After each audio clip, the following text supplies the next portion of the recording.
Hello, everyone. This is Barbara Muze, the Executive Director of the Chopin Foundation, coming to you again from our national headquarters in beautiful Miami, Florida. And joining me today for this episode of the Chopin Salons at Home is one of the 6 semi-finalists from the 2020 National Chopin Piano Competition, Min Joo Yi. Welcome, Min Joo. Hi, thanks for having me. It's a pleasure, and it's great to see you again. Hard to believe that it's been just a little over a year since you joined us in Miami. Yeah, it feels like it was maybe just a week ago. It does. It was such an incredible 9 full days of programming here in Miami with some really wonderful pianists that, for me anyway, the memories are still really, really fresh. And then in other ways, with the pandemic, it seems like we've all lived a lifetime. And so you're joining us today from Baltimore, Maryland, where you're currently in your first year, on track to receive your doctorate in musical arts from the Peabody Conservatory. Um, so maybe you can tell us a little bit what your first year has been like. Certainly, maybe not what you imagined having to go through it in a pandemic. Yeah. I guess most schools have been holding virtual classes for both semesters. Um, for Peabody, we've started a little bit of in-person collaboration in the second semester, but classes are still virtual, and we can practice on campus now, which is great. I don't want to bother my neighbors, but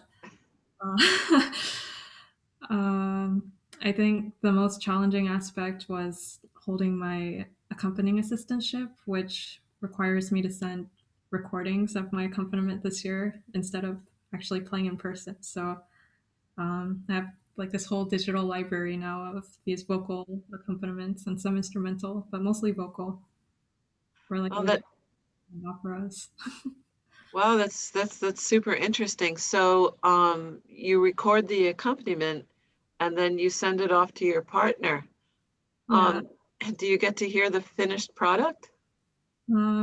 Usually I don't get to hear it, so it's always kind of a guess how they would like the timings, like all of their breathing and tempo. Right, right. That takes accompaniment to a whole different level.